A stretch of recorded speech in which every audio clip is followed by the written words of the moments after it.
everybody's talking about cryptocurrencies like Bitcoin or Etherum or Dodgecoin. You just want to load the latest prices into an iPad notebook. I'm going to show you how to do this. So the first thing that we do is we look for Collab, and you must have a Google account and be logged in, and open up a new Collab.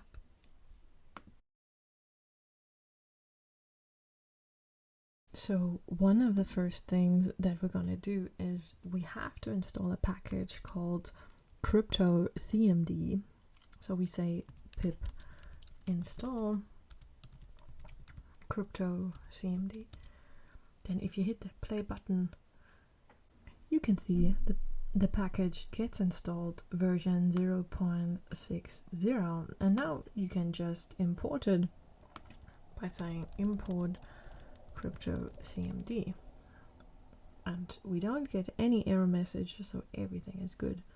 From this package we need a certain class that we're going to instantiate, the CmcScraper class. So we're going to say from cryptocmd import CmcScraper. We also need pandas to manipulate tables, so import pandas as pd, and then we go ahead and we're gonna get the Bitcoin price. So Bitcoin symbol is BTC. So what you do is you instantiate the CmcScraper class by passing in this string, and we assign it to, let's say we assign it to Bitcoin.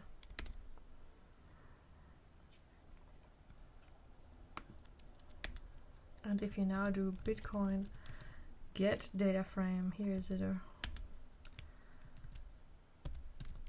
then we're gonna get the latest Bitcoin market cap, volume, closing, low, high, and open price data.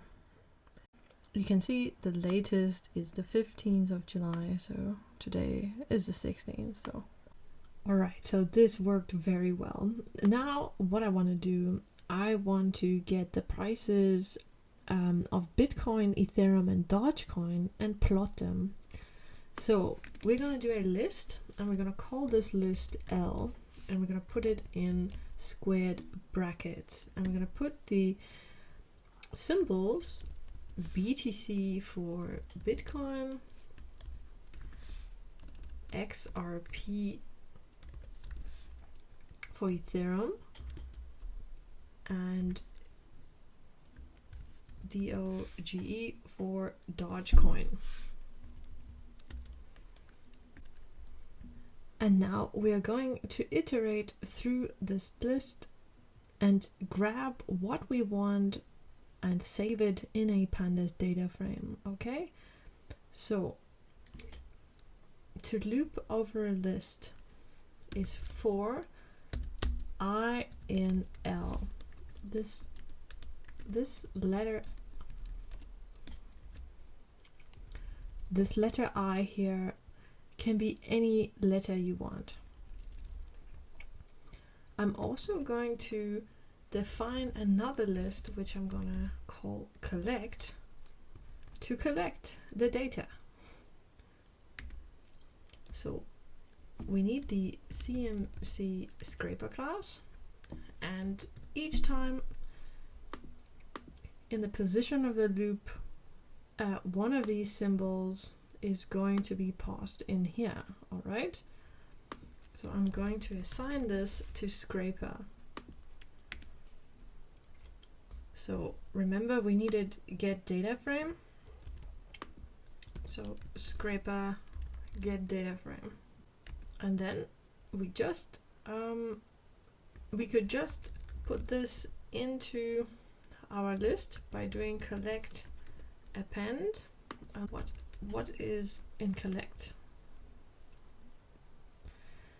So now we can see it has downloaded all these columns for our 3 cryptocurrencies and concatenated it in this way.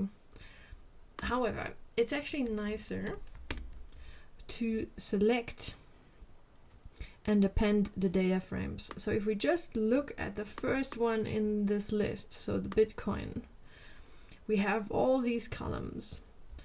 And if you just want to collect now a particular column, you could say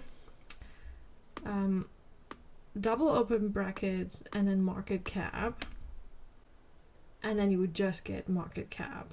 Okay, so basically that's the double open brackets. That's how you select columns in a data frame. Let's say we assign this scraper get data frame function here. We actually assign this to a data frame. Yeah, and then this data frame you could select by running this. Then you would just have the Bitcoin market cap. I also want the date, and I also want the closing price. I actually, because this right here, that is a data frame. So I'm going to put this here to select these columns and assign it to a new data frame called df. Okay, you can run it individually if this doesn't make sense to you now. And then I'm gonna add a new column called symbol, where I'm gonna assign this I, so one of these 3 strings, as the symbol. You could also add names and in the columns, but I don't want to do this now.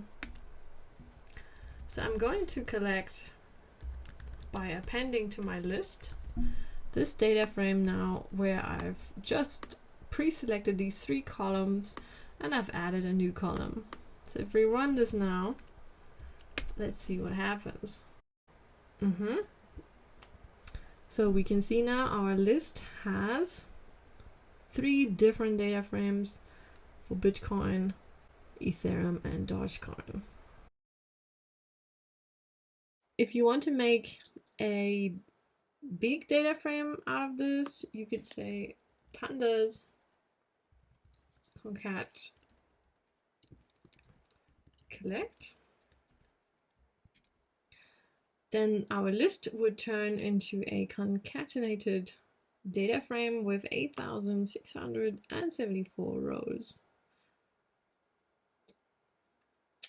And yeah, the last thing I want to do is I want to plot this with you.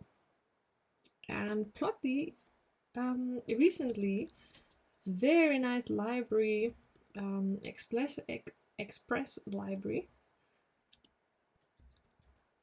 which we're going to use now. So we're going to import plotly.express SPX.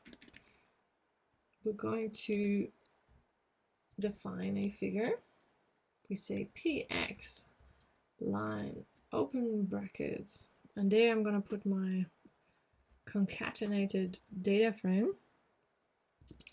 And then I want to plot on the x-axis, I want to plot date, and on the y-axis, I want to plot the closing price, and I want different colors for each of the symbols. Okay, and then we're going to do fig.show. We now have a nice plot. Because Bitcoin had such an enormous growth, you can actually hardly see the other ones. For this, we could use a primary or secondary axis, but for now, that's okay. I'm happy with that. I hope you found this useful. Subscribe and comment about what you want to discuss or hear next.